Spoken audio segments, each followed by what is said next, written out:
Hi, I'm Jim Ziegler, the Alpha Dog, and this is Space Dot Auto. Remember that. I mean, Space Dot Auto, not dot .com, not dot .net, dot auto. And Mike, we're going to be talking about, you know, your marketing effort. We've been cutting up before the broadcast started. I got the people from space today. An old friend of mine, Brian Barlow. Hello, Brian. Jim, it is so good to be back on one of your shows. You know, I used to take a lot of space on your stage when you did the Internet Battle Plans, and I'm super excited to be with Nick and Taylor and to help people learn how to market more progressively, more active, more with more fervor, more action, and more profit. You and I go back way back. I mean, I can recall when I met you in Kentucky. Yeah. Jim, you used to charge me a small fortune to speak on your stage, and I finally elevated to where people now pay me to speak on their stage. Can we do a deal now? Can we negotiate? No. We're not even there. No, you don't. Okay. And now the CEO of Space Auto, another old friend of mine, Nick Askew. And you might notice Nick has an accent. He's from Alabama. Hello, Nick. Yeah, deep in Alabama. Actually, this is just a speech impediment. So thanks for bringing that up. Yeah, no, we've been friends for a long time. Actually, when I came back from working in retail, Jim was someone here that they used to send me to go see and learn from, just to see if they could try and figure out how to make me sell cars.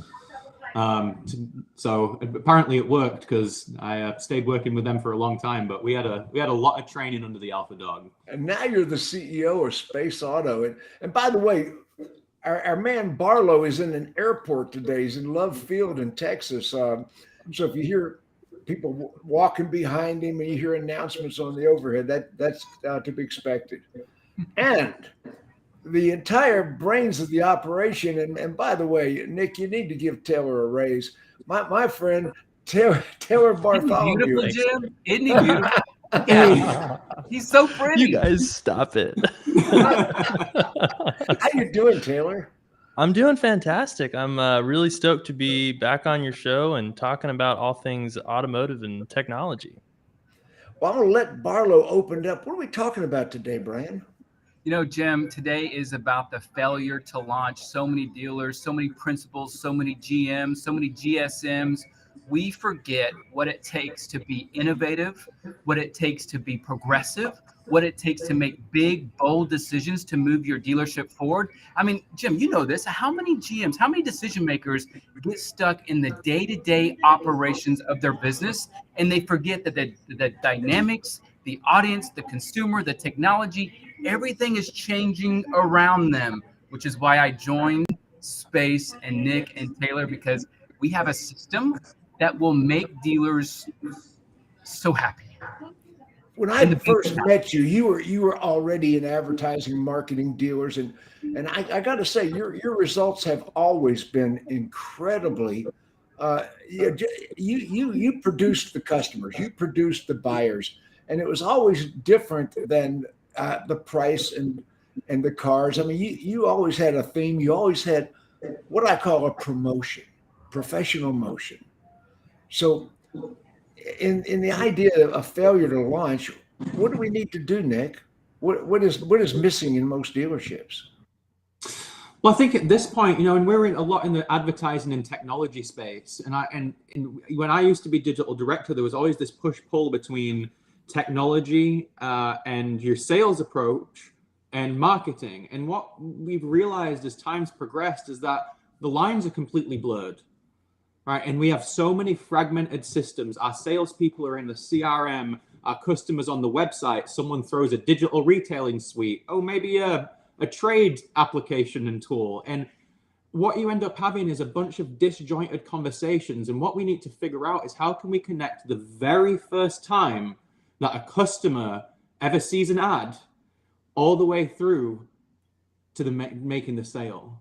And I believe, and that's what we've invested everything into now, is solving that problem of such a segregated system that the only way forward is to rethink from the ground up what it means to actually market and sell to customers in the digital age. In fact, we've had the conversation, are you a website company? Are you a CRM?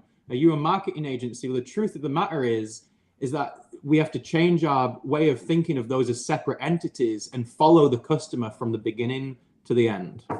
So you have a suite of services that can follow the customer completely through their buying journey. Is that what I'm to understand, Taylor?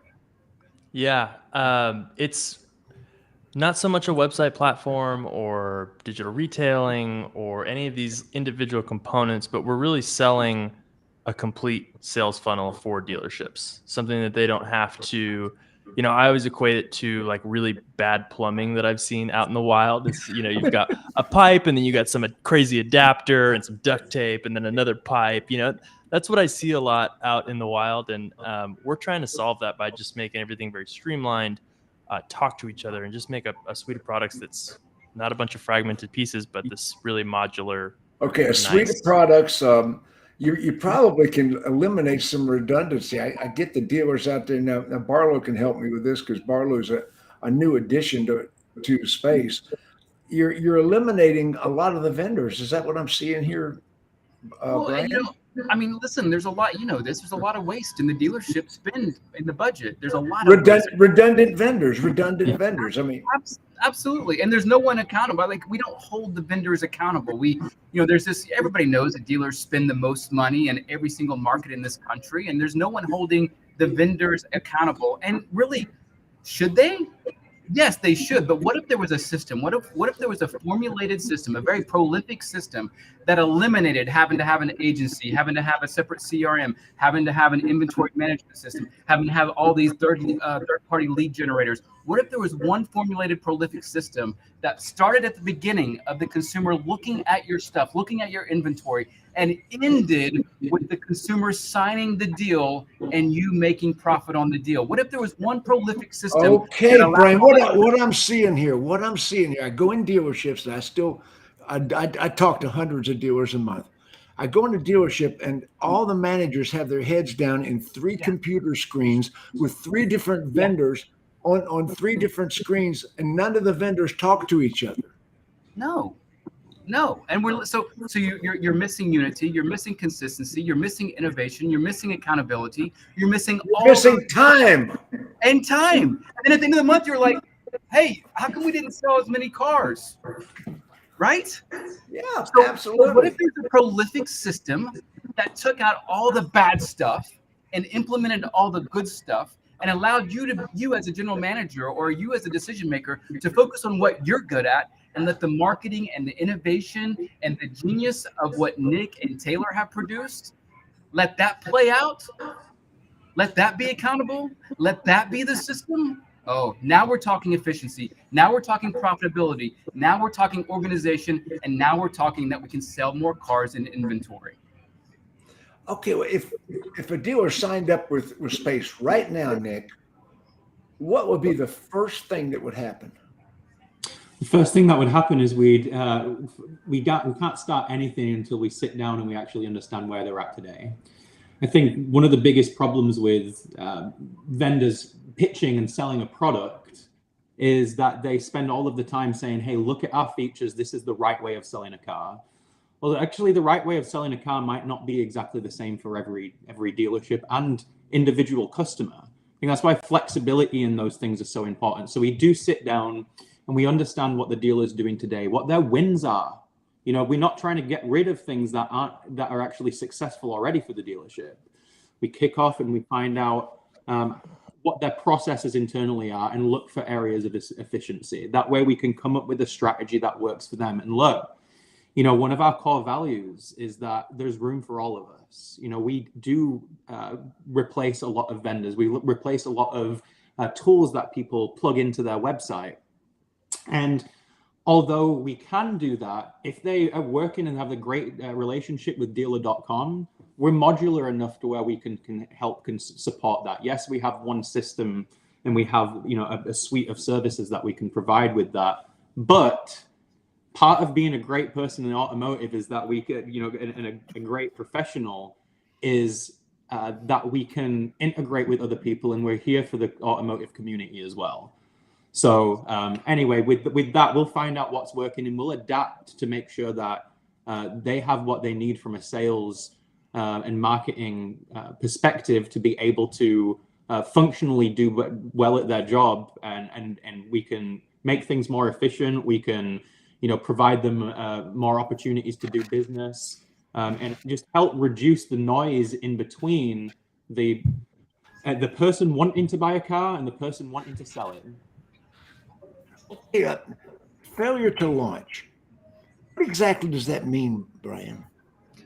Jim, how many dealers still, listen, when I started this venture with automobile, in the automobile industry, my slogan was your commercials suck. And why did I say that? Because 95% of dealers out there at that time, and this was 14, 15 years ago.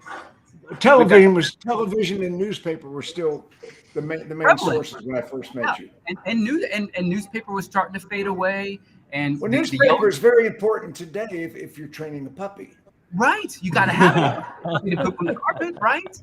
But listen, so I started out with this your commercials suck thing, right? And I was trying to convince dealers, you got to get out of this mental mindset of saying that you've got the best service, the best selection, the best product, the best sales team.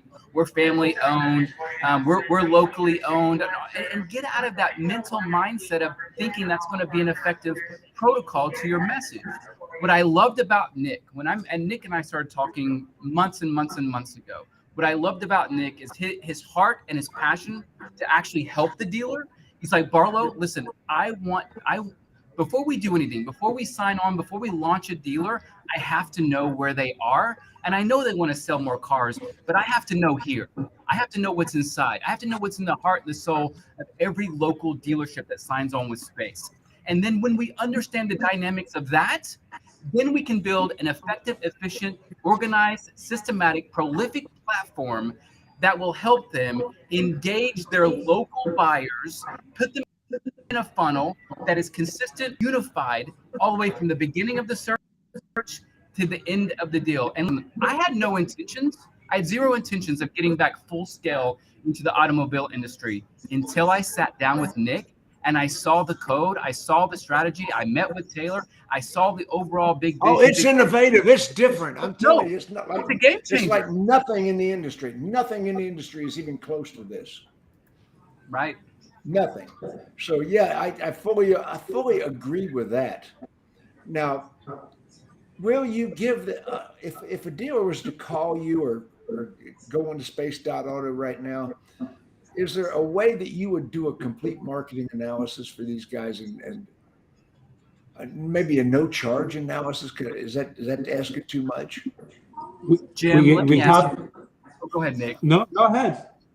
I'm talking about giving them a marketing analysis of what they're doing. Jim, do you charge for your time? Do you charge for your expertise? Do you charge for the value that is Jim Ziegler? Yeah. Well, I'm saying, will you take a look at what they're doing? Oh, absolutely. I mean, absolutely. Listen, yeah. It is very clear that I didn't say give them free services. I just said, will you do a marketing analysis of the people in my audience? Absolutely. Yes. Of course. Yes. Nick says yes. Nick, expand on that. Well, see, the thing is we only have limited hours in the day to be able to sit down and strategize deeply, right? Because it's less of a, hey, can we see your analytics? Oh, you're missing out on some organic traffic and some keywords here. No, we're trying to figure out everything from your influx of leads to what the customer experience is like. And, something that we really focus on is like customer service does play a role in your digital assets as well. Rolling out the red carpet starts on the very first time that you click on the ad. So just because we're heavily interested in that, of course, we'd love to sit down with dealers, look at what they're doing today, look at how that's what I was asking. How their websites convert in, what kind of experience they have when someone submits a lead. I'll tell you, if I see another autoresponder on a trade appraisal that says, thank you so much for your interest in the insert make, insert model, we'd love to see it. Those are the kind of things that we see dealers do all today. And it's because, at the end of the day, they're business owners, they're car guys, they're salespeople. Are they digital funnel creators. No, and not every dealership has the resources to be able to go and hire a fully fledged marketing team and all of the tools necessary internally. We understand that. But with a partner like Space, it's like having a digital director in your back pocket. You know, exactly. So and see, I've seen what you guys do, and it is so hard. And last time we broadcast, I said, "Hey, this is so hard to explain where a consumer watching this or a dealer watching this can even grasp the concept." Brian, what do you think? Well, yeah, you know, and it's honestly, it's one of the reasons I jumped on board. Listen, I developed a company called Sugar Burger, and I've got my own speaking and my own thing. Yeah, Sugar Burger. So listen, I'm busy, right? But whenever I met with Nick and Taylor and I realized what they had produced and what their team of coders had produced, listen, I'm like you, Jim. I hear the cries of the dealer. I understand the frustrations of what it's like to be a decision maker and to have all these people pulling you from every different direction and wanting your money. And who do you trust and who do you not trust? And what's the most trendy thing that you're supposed to do today? And what's the most trendy thing to do tomorrow? Listen, when I sat down with these guys and I looked at this thing, I was like, I want one in a big way. So yeah, I'm super excited about what we're getting ready to launch with this thing. And I think it's at the end of the day, it's just going to be a game changer. It's going to change the dynamics and the scope of how dealers manage and communicate and market and close their customers in the most easy, simplistic way you can imagine. So good. Taylor Bartholomew, what are your customers saying about you? What experiences are your dealers giving you in the way of feedback? You know, I think there's a lot of reaction of like, I didn't know that this was possible.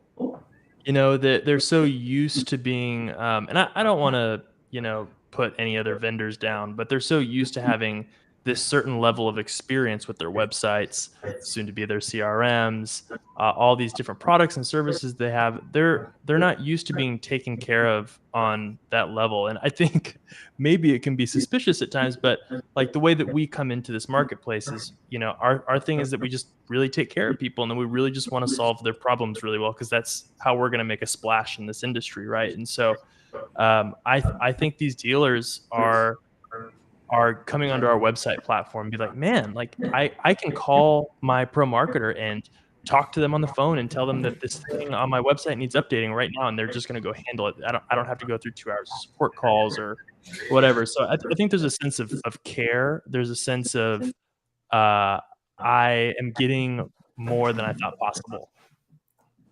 Fantastic. Brian, you've been with them a short time. What are you hearing? You know, listen, there's a lot of people that are ready to listen, and we know that.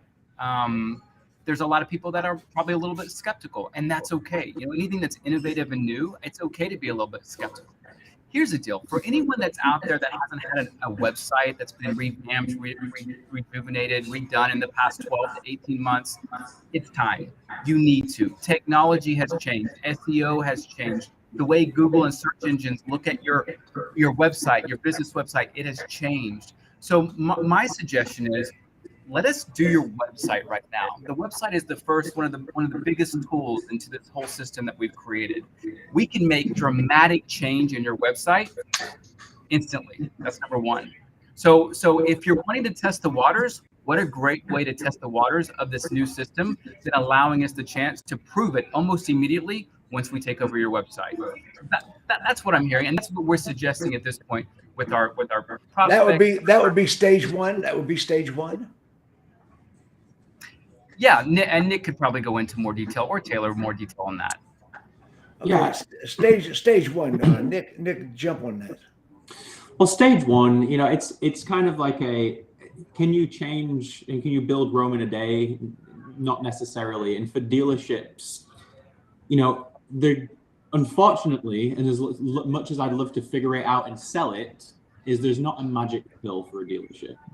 But what we can do stage one without any real cultural change is we can help customers get to the website through means of innovative paid marketing and content. And make sure that they convert in the best way possible. We give the customers what they want, whether it's an appointment, whether it's the ability to look for a car online. Define convert for me. What does convert mean?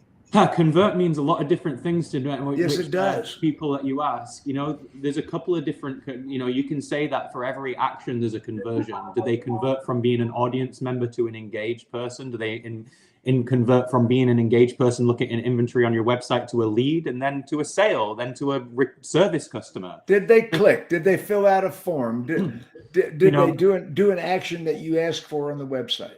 Exactly. And I think there's a multi-step stage. You've got to get your foot in the door. People don't just go, hey, I've seen that ad, I'm going to buy this car. Each one of those actions needs to get brought through the funnel. One thing that we can do without massive dealer interruption on the ground floor is immediately generate more customers wanting to look at vehicles and give you more opportunities to do business. When you ask what would be stage one, we always can say that by default, unless a dealer wants to really go into the CRM and communication side, because that we can do that with integrating with their current systems that they have today. Now, the reason that our product exists is because we want to remove the amount of technology between the person over here wanting to communicate and the person over here wanting to communicate. They both want the same thing. One wants a car and one wants to sell them.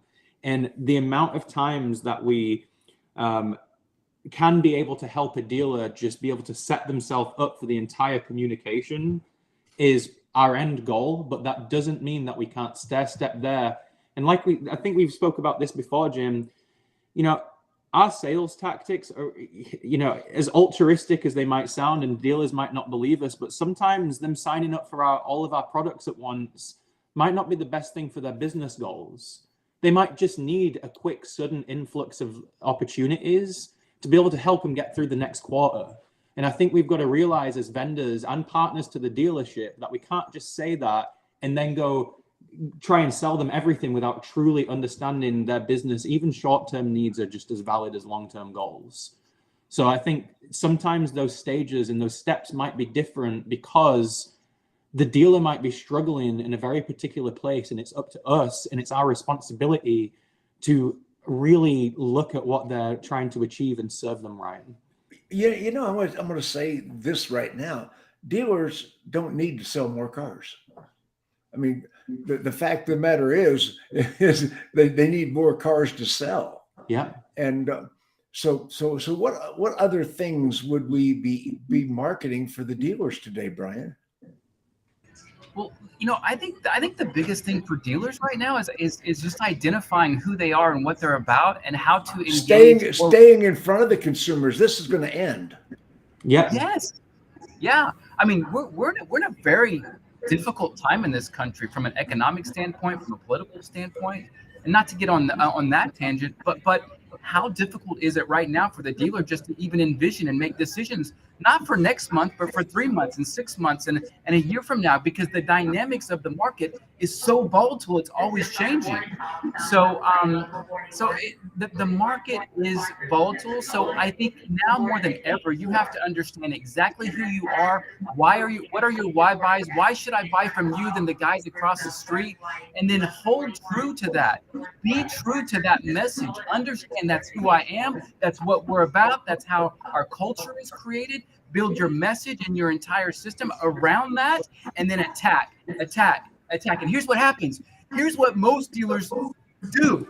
They go 30 days in, 90 days in. Let's change it up. Let's switch it up. The market's soft. We don't have enough inventory. We lost some salesmen, so let's switch it up. And they forget that consistency, without consistency, you're never going to find success. You know that, Jim.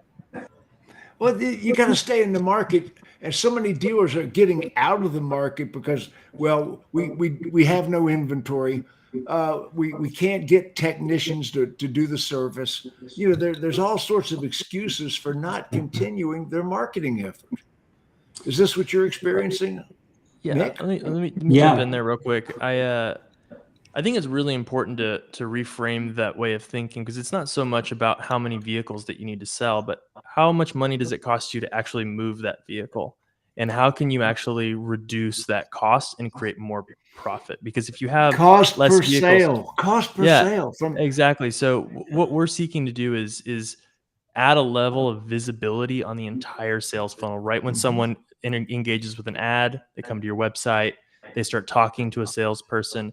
How do we get visibility on that whole journey so that you can strategize month to month, and we put the creativity back into the sales manager's hands or back into anyone who's using our product's hands, and say, how can I tweak this? How can I refine this and bring that down and actually maximize the tools that we're using? You know, it doesn't matter if the inventory is huge or like there's too many cars or there's not enough cars. It's like, you're a business, you're for profit. How do you maximize profit?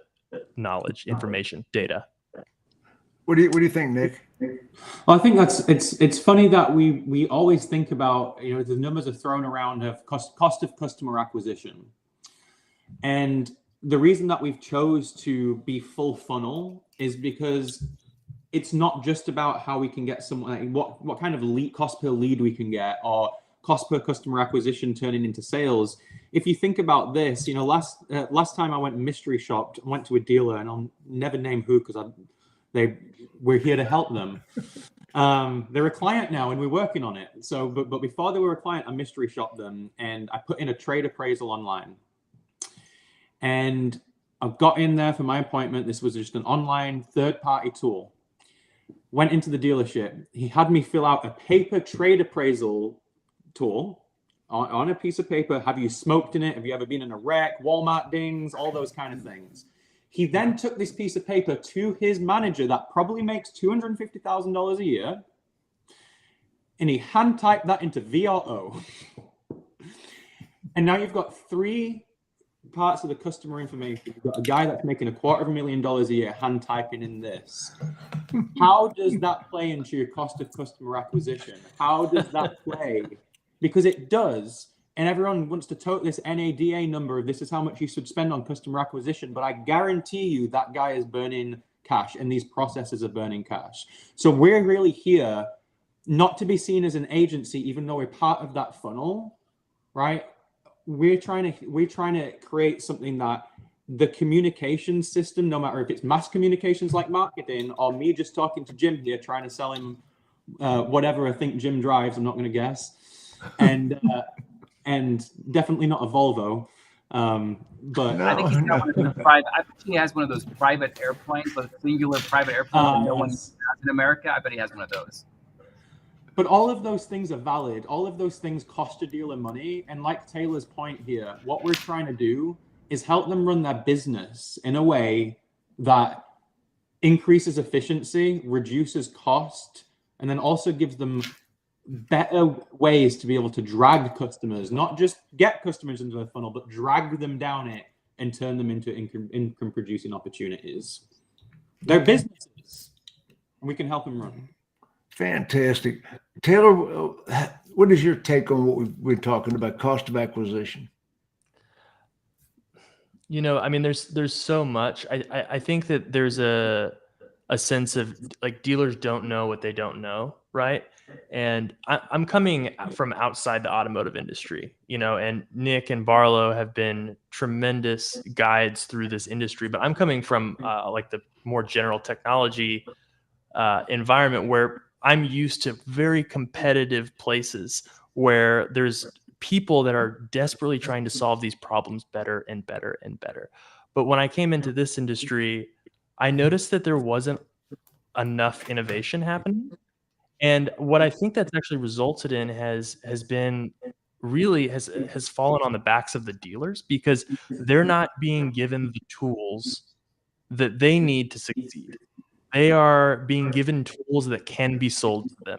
They are dealing with legacy technology, legacy solutions that are just being bolted on, packaged together, and sold to them. And it's not creating metrics of success for these dealers. You know, like going back to CRMs, so many salespeople are measured on their closing ratio, right? But what is the closing ratio? Like, where are you getting that data, right?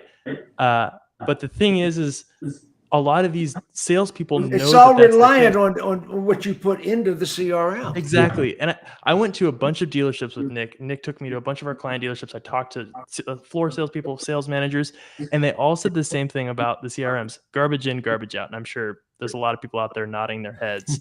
But the thing is like, if you can't incentivize your base level salespeople to interact with your CRM and interact with this technology, you might as well not use it. Well, we need a better CRM anyway. Yeah. The CRMs today that are in the marketplace are outdated, obsolete, old technology. They're putting Band-Aids on it to try to make up. And I've seen the CRMs having to hire outside sources to do functions they can't do. Yeah. So they're actually subcontracting other vendors to supply and supplant their technology that doesn't do, like video. Video is going to be very important going into the future. Mm-hmm. Like we're communicating right now, we're going to have to communicate with our consumers with video. Exactly. And none of the vendors have the ability to do that at the zero moment while they are still on the website. We have to define the zero moment when that customer has just made a buying decision, and we got to be all over that buying decision, but before they've made a buying decision and move on and use that buying decision with another vendor, another dealership. Brian, jump on that. No, it's the point of impact, right? I mean, how valuable is that point of impact? I mean, zero moment. Yeah. And what would you pay to get in front? I mean, listen, we have to change the mindset of thinking that we're looking out the window and looking, oh, who's pulling in? Hey, duck on the pond, who's pulling in? We got to get out of that mindset. All the ducks aren't in the pond anymore. They're in the hen house or some other metaphor, way back in the back where you can't see them. So ducks in the hen house, yes. The hen house, there you go. I'm a city boy. I don't know. I don't think there is such a thing as a duck house, so you're okay. I don't know. You already made fun of my hair. Now you're making fun of my vocabulary. I'm offended. Oh, no. Hey, listen. Thinning hair has become a whole industry. That's okay. I mean, are we proposing a technology pivot? If we are, I'm interested. Yeah. Hey, Brian, don't worry about you. There's products for that. Is it Propecia? Minoxidil and all. There's stuff that can make the hair grow back. You can just fertilize I've got hair growing in places I never wanted it to grow, and I can't get it to grow in the place that I need it to grow. But anyway, I digress. But no, my point. Okay. I think it was a great question, Jim. Ladies and gentlemen, this has turned into a commercial for Hair Club for Men. And I'm the spokesperson. Yeah. I don't like this call, but no, I think it's a great point in the sense that, what do we pay for those consumers to drive to the lot and for our salesmen to stand there and stare at them, and then, who's going to walk out the door and greet them and who's going to start the system, right? Well, that's so archaic. It's so dinosaur. So the mindset has to be is, how do you start communicating with them online? How do you start? What do they look like? What are they doing? Where are they? How close are they to the buying decision? So this system that we've created answers a lot of those questions. How does this system solve that, Taylor? So, Jim, I mean, kind of alluding back to what Brian was saying about the ducks on the pond. Let's say you have somebody walking in onto the dealership showroom floor, and as a salesperson today, you know very little about that person. But in a digital age in 2022, there's no reason that should be the case. We're proposing a future where someone can walk onto the showroom floor and the salesperson already has a profile on this person. They know that they've been on their website, that what cars they looked at, what cars they favorited. They can pull up their credit application instantly. They can pull up all this stuff that previously you'd have to sit in the dealership for hours and just, go back and forth. And, at any point those people could bounce. There's a future where the data is a lot more free flowing between that. And I think this industry is desperate for that data to be available. They're desperate for change. They're desperate for this new mentality because, frankly, the consumer, they're used to that already. So they go to any other place to buy stuff. they're used to this level of data being thrown around and being served by that data. It's, you could take it like, oh, we're going to turn into Big Brother. And it's like, well, you and everybody else are already Big Brother. And the thing is like, it allows you to serve that customer in a really deep personal way. So it's like information is power. It's not, I mean, you can be manipulative with it, but if you see that, Jim Ziegler's walking on the floor and he's only been looking at silver Corvettes, you're not going to show him the black Jeep Wrangler. It's like, if you have that data, you can save time and you can serve people. So I really do think making that data fluid is the absolute future of this industry and what's gonna change things. Okay, Brian, now you've been with the company a short time. What are the existing clients of Space Auto telling you about the company? Well, I want to say this before I forget. Data drives decisions. And decision makers and the dealerships have to understand the more data, the more we can drive people to make the decision that they need to make that's best for them. This data drives decisions. We have to remember that. So basically, to answer your question, what am I hearing? Listen, this is like Christmas morning for me. Whenever I was running Pineapple, I was dreading, toward the last couple of years, I was really dreading servicing clients and dealing with some of the stuff that was going on with dealers and how they interpret marketing and all that. I got to tell you, being around some of our current clients right now, it is a breath of fresh air. And let me tell you something. Nick and Taylor, what they have done will transform how dealerships market their dealership. It just will. And see, I know that, but we've got to quantify it where the people watching this broadcast totally get it. Is that fair? Is that fair, Nick? That's very fair. The trouble we're having right now is it's so revolutionary. What you are doing is so out of the norm that we have to make the viewers understand what we're talking about here. Is that fair? That's fair. I can give you a little context on that then. So what our customers are currently saying about us right now, and look, I have experienced it from the dealer side for almost 10 years. And because everything's so fragmented, I would call a vendor and there'd be maybe a simple problem like the leads aren't coming into the CRM. And CRM would say, oh, you got to check with your website vendors. You can check with your website vendors. Oh, we're sending them. It's your CRM. One thing that we train people on, and this is the biggest, let's not to mention increased traffic. Wait a second. You just said something. One of the things we train people, who's training who? So we train our team members to just do one extra step. If someone's having a problem at the dealership and they reach out to us about it, they're reaching out to us because they need help. And you're training them how to solve that problem? And we train people, instead of just saying, hey, that's not our problem, maybe you should talk to the CRM. No, actually, we'll reach out to the CRM for you, include you on the email. It's a very simple thing. Right? And it's so simple. That's the only thing that we hear about. Nick, repeat what you just said. Repeat everything you just said about you reach out and you do what? Instead of reaching out back to the dealer and saying, oh, that seems like a problem with your CRM, we reach out to the dealer and say, hey, reach out to the actual company themselves maybe and say, hey, we're having this issue. I've copied the dealer so we can solve it. It's just one extra step. And what it goes to show, and that's all they need from us is someone to care and someone to help them solve a problem. I think someone to care and someone to solve the problem, not say, here's how you solve the problem. We'll show you how to solve the problem. We'll actually perform it. Did you ever see the movie Home Alone with Macaulay Culkin? Mm-hmm. Yep. That's amazing. Oh, I thought you were going to say Nick looks like Macaulay Culkin. No, give me one of those, Barlow. Nick, that's big to do that.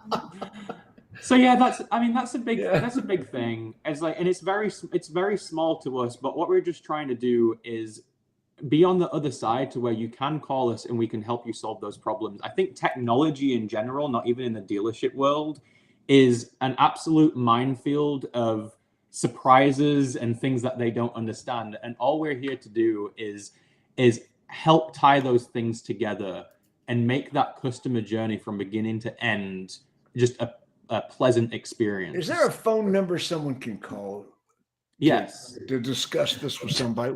What would that Jim, I phone think you number be? you broadcasted Nick's personal cell phone on this show last time we were here, so I think we should do that again. What is it? What is it? What is Nick's personal phone? What is it? My personal phone number is 903 Okay, hang on. 918. Hang on. I'm slow. Okay. Okay, 903 what? 918? 918 Yeah. 4699. Oh man, this is cool. Okay. That's the number I have. That's the number I call to get a hold of Nick. So I That's it. have a good number. Yeah. yes. Oh, no, Sorry, they, Brian. they didn't want you to have the secret stuff. You're not quite on the inner circle yet, Barlow. But you give that phone number a call, and hopefully I'm on too many phone calls today. Oh, I just had to miss one right now. But maybe that's the thing. We're all here to help. We love solving problems. We love retail, and we've been there. We've done the job. We've got people on our team that have been digital directors and finance managers and in Special Fi, and we just know. We know that we can help solve problems. Nick loves to get personal calls. Dealers that are watching this broadcast, have your kids call him. He loves to chat with children. I mean, children, grandmas, yeah. host a wedding, whatever. Three Hey, o'clock. Nick in the is a morning, cougar no magnet. Keep problem. your grandma away. Oh my gosh! Don't let the grandmas call him. Cougar No. magnet. The thing I envision is you talk to dealers, and it's like they're talking to a two-headed monster. They really don't get that because it's so revolutionary. It's so new. Your total suite of services that A to Z, almost everything they need. Expand on that. Well, it seems like a lot, and that's one of the things. They're just tools. They're communication tool. Every single one of them. A website, a chat tool, a CRM, your ads. They're all communication tools, and that's it. And all we're trying to do is help dealers provide a good customer experience to everyone all the way through the funnel. The tools that are ended up in use are actually kind of irrelevant. That's why we need to keep innovating and responding to how customers actually want to communicate. Those things will change over time, and our business will change over time to correspond with that. But the same thing is always our mission: is how do we quickly provide customer service to people through different forms of communication. Well, we started out with a theme of why advertising campaigns, why marketing campaigns fail to launch. Well, if we want to get into that, I'll bring up something controversial. First of all, I think it's segmented, and you have to have different people for advertising this, for your paid ads, for your local ads, for your CRM, for your website. They're not all rowing in the same direction. How can you have 10 people or 10 vendors having the same conversation with people? It's like a conversation like us. If you were to start talking about websites and I was to go, all right, Jim, well, let's talk about F&I school right now in this call. It's not a narrative. You can't. No, it isn't. It's like Nick's hair. Yeah. I mean, like Barlow's hair. Yeah, I'm sorry. It's just non-existent. But that's what's happening. And I think that's why so many dealers have issues, is because a conversation's not happening with the customer. It's a lot of different conversations. The second thing I want to really blame this on is the OEMs. You and I have had this conversation, Jim, is like, are you a website company? Are you this? And the truth of the matter is we've been trained to think of all of these as different things. We've been trained with the OEM's website platform program, our digital preferred platform, that these are the things that you have to, and honestly, what happens is nobody innovates anymore. They're just carbon copies of each other. And we've been trained to think that a website should be a website, and your marketing should be your marketing, and your CRM should be your CRM. And those are all different fragments. Whereas what we want to do is just think about customer service and the communication. Let the technology just fall into the back. Honestly, the tech should be so easy to use that you forget it's there. And I think we still get held to these standards today by the OEM programs. And then now your independents want to follow what the new car dealers are doing because they get the regurgitated products, or the recycled products, sorry. So yeah, I think a lot of things are to blame in this industry. But here's the deal: technology evolves like that, and then it takes companies coming in to simplify and revolutionize things, which I like to think that we're doing. But I think the OEM plays a big part in that, is because they maintain the status quo, and they give these scorecards to dealers and say, hey dealer, you scored less because you don't have a Twitter. Do they understand how to use Twitter? Is it necessary for that market? No, but it's on their scorecard.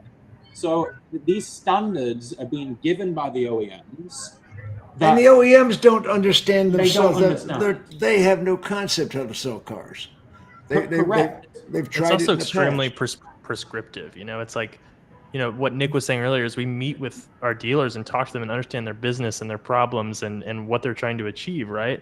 And like digital marketing strategy is going to look completely different from one dealership to the next. So how can you even have a scorecard? The scorecard can't exist. The scorecard isn't real.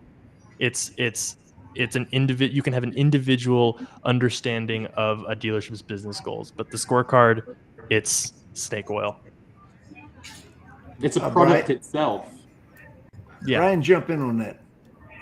No, I think they're absolutely right. I think I think for what works for one dealership doesn't always work for the dealership site right next to the dealership that it is working for. And I think that you have to have a group of people or an individual that you trust, that understands the dynamics of your local store, your local dealership, your local consumers, and then create a progressive marketing plan and or system that positively affects that. And I think that's what most dealers are missing. They're missing the system, the confidence, the group of people, the individual, whatever it is, to help them launch it. Again, because the dealers in the day-to-day aspects of running a dealership, they don't stop. Yeah, they're trying to. They don't have a chance to be innovative. They don't have a chance to be creative. They don't have a chance to be tactical in gameplay.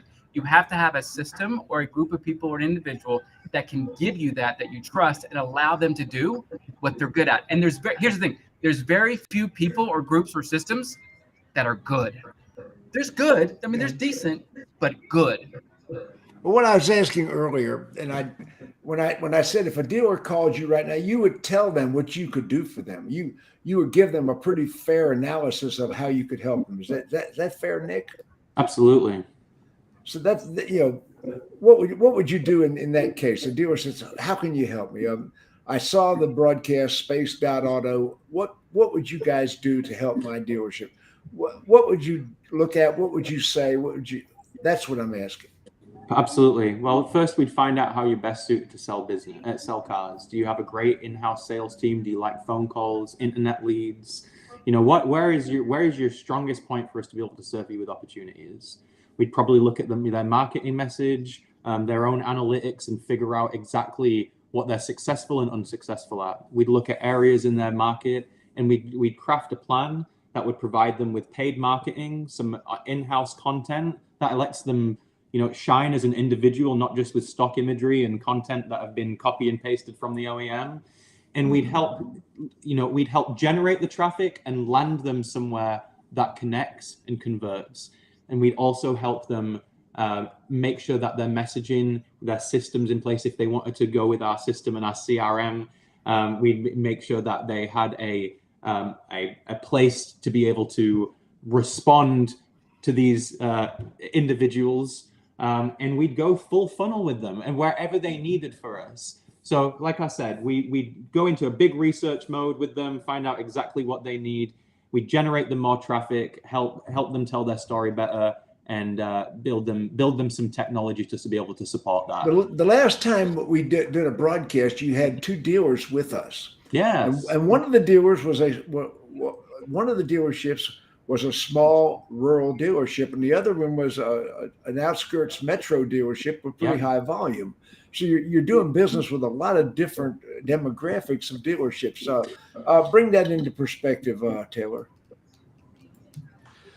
Well, I mean, at the end of the day, those dealers are going to have a different set of problems and a different set of business goals. But there are systems and there are things that, like, they're not prescriptive, but they're flexible and they can serve those needs depending on who you are. Well, And you so had that's the what- one deal. You had the one dealer that was a small Right. rural dealership.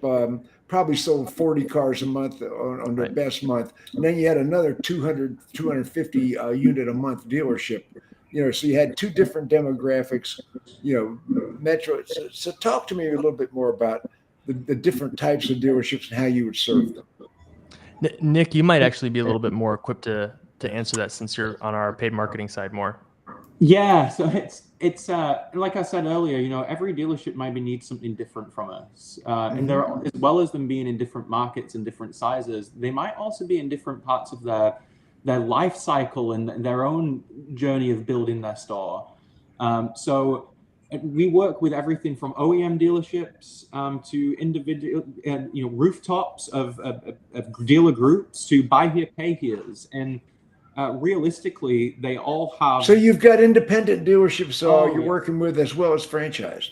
Oh yeah, I think independent dealerships are underserved. The independent dealerships are on the way up. I'm telling you that right now, and they're acting more like franchise dealerships in their business models.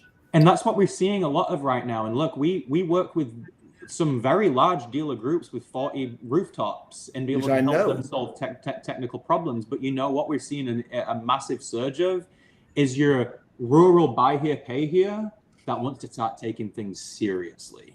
Mm-hmm. And I think that what it allows us to do, and it allows us to have the technology and the flexibility of a company like AutoNation or something like that has the internal tools and the multi-touch marketing strategies and the automations, and be able to help give that to the little guy that wants to compete. Some of the big players have crashed hard recently. Vroom and Carvana. How would you like to have bought Carvana stock 6 months ago at $330 a share and look at $30 a share today? I'd be halfway out that window right there. Exactly. No, but what's crazy, and we can get into why that they were so grossly overvalued. But at the same time, and everybody that's innovative, there's people that pave the way for the next companies and prove that you can step into those things. I can tell you what Carvana did right though. They made it easy for customers to navigate and get as deep into the car deal as they could. Now, do they know how to title worth of shit? Absolutely not. But they did a lot of things right. And I think that as much as dealers love to hate on companies like Carvana, they need to look at the things that they did right. They got transactional. They got closer to transactional on the website. Yeah, absolutely. And transactional is only going to be a small portion of the market. We found that out. Yes. Customers still are going to physically go to the dealership to totally transact, but like I go to a physician tomorrow. I'm seeing a doctor, but I'm filling out my paperwork online before I go. Yeah, you are, and that's the kind of flexibility that in what really started this. I'll give you a very quick example of what we're building and why. When I saw that dealership websites had a process for buying traditionally and looking at inventory and just submitting a lead, which of course leads are down all across the board because of, people want to get further into, they don't just want to be called by a salesperson. And then what did they do is they added a digital retailing tool on top of them. Now you've got two separate processes to follow. One, why is that a separate process? And two, how many people are actually following that process all the way to the end digitally? Well, the answer with our testing is not very many. In fact, we will partner with an OEM to test to beta test something and pilot for 10 stores. And I'm refraining from saying the OEM. And it had an 8% utilization rate, right? For people actually going to transact. Now, What really happens is, like you just said, going to the doctor. Maybe I want to put my credit application and my trade appraisal in on at home. Maybe I want to come in and drive it. And I need to give you my driver's license insurance. The thing is that those processes shouldn't be separate. Whether you sell me a car from 10 feet away or 10,000 miles away, our transaction should be the same. And whether I want to start it here and finish it here or do the whole thing at the dealership. There are still at least 10 states that require a wet ink contract. So transacting online is not totally possible. Not yet. As we wind down our experience today, we're getting to, this hour has just flown by. One thing that Space Auto has done that totally impressed me is you've hired, I hate to say because his head's so big, you hired a marketing genius like Brian Barlow. Well, I've known the guy for many years now, and I've seen him do unbelievable marketing campaigns. I mean, he's the guy's a little off the wall. You wonder, should he be in a straitjacket? That's how your marketing people are supposed to be, right?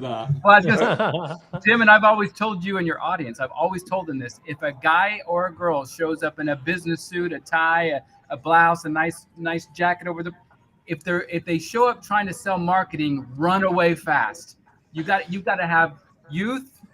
I know I don't necessarily fit into that mold anymore, but you have to have youth, progressive, and a complete understanding of all the dynamics that are changing in the dealership world, in the marketing world, in the social platforms. And so I appreciate it. My whole stance is this: if I had Nick's accent and Taylor's hair, I'd be unstoppable. Oh yeah, if you had Taylor's hair, especially, just yeah.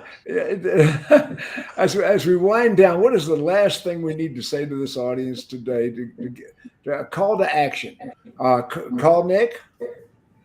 Yeah, and I'll let Nick close. Let me just say this: if anything that we said today entices you, great.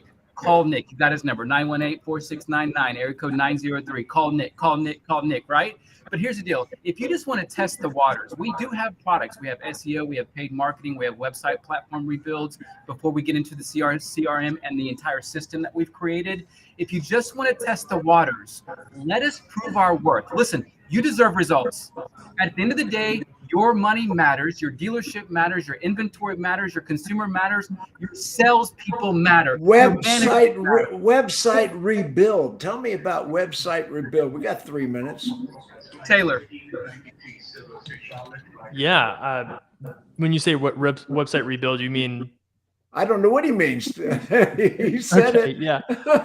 Well, I think what he's referring to is our website platform product. I mean, there are so many bad user experiences out there, and you are losing your customers before they even walk into your dealership. There's this whole story that's happening with your customers before they set foot on your showroom floor, right? So, what are you doing with your website? Is it mobile optimized? There's all these questions that aren't being answered right now, and that are just kind of flying past you, and you don't know what you're losing, And so we can help you identify what those problems are. We can show you where these pain points exist, where you may not even know where you're missing out. And of course, we believe we've built our entire website platform to address those problems. And, I'm sure Nick would be happy to show you how and why our stuff is so much better than what's out there. But I think it's important to be informed about, what you're potentially missing out on. You've got a leaky basin, and you need to know where the holes are to patch up. Yeah. Nick, jump on that a second. We got 2 minutes, but I gotta hear your take on that. Yeah, no, it's absolutely true. I mean, look, we really believe in our product, and at the end of the day, it produces results. We can help give dealers more visibility, and we can help provide them more opportunities to do business. We can help them serve their customers better. I would just leave it at that. If you want to provide a valuable customer experience and take care of your community, then you need to look beyond the status quo of what is out there, because it's not just you rolling out the red carpet when they get to the dealership. That absolutely starts at their first experience digitally with you, and we're here to help you take care of your customer, and we can do that with our products. And ladies and gentlemen, as we wind this down, I'm going to say, take action. You know, if you're sitting out there right now, give Nick a call. Just discuss it with Space Auto. Is like nothing you have seen. And I've been in the business 48 years. I speak to hundreds of dealers, you know, thousands through the years, but hundreds monthly on the keyboard or on the telephone. I'm communicating with a lot of dealers. And I'm going to tell you right now, there's nothing in the market like what these guys are doing. And now they got Brian Barlow aboard, and you know, completely certifiable. I mean, the guys are just completely off the wall. But he's a marketing genius. So with the power of space, and now the power with Brian Barlow coming aboard. Make the call. Just give Nick a call. It doesn't matter, 4 o'clock in the morning, you haven't got anything to do. Give Nick a call. He loves to talk to people any time of day. Hey, Nick's best work is 1 a.m. and 5 a.m. So that's the most optimal time to call Nick. Doesn't matter what time, 1 a.m. to 5 a.m. The phone. He definitely will answer the phone. Anyway, space.auto. Not .com, not .net, no. .auto. Space.auto. Check them out. Give Nick a call. Thank you for tuning in.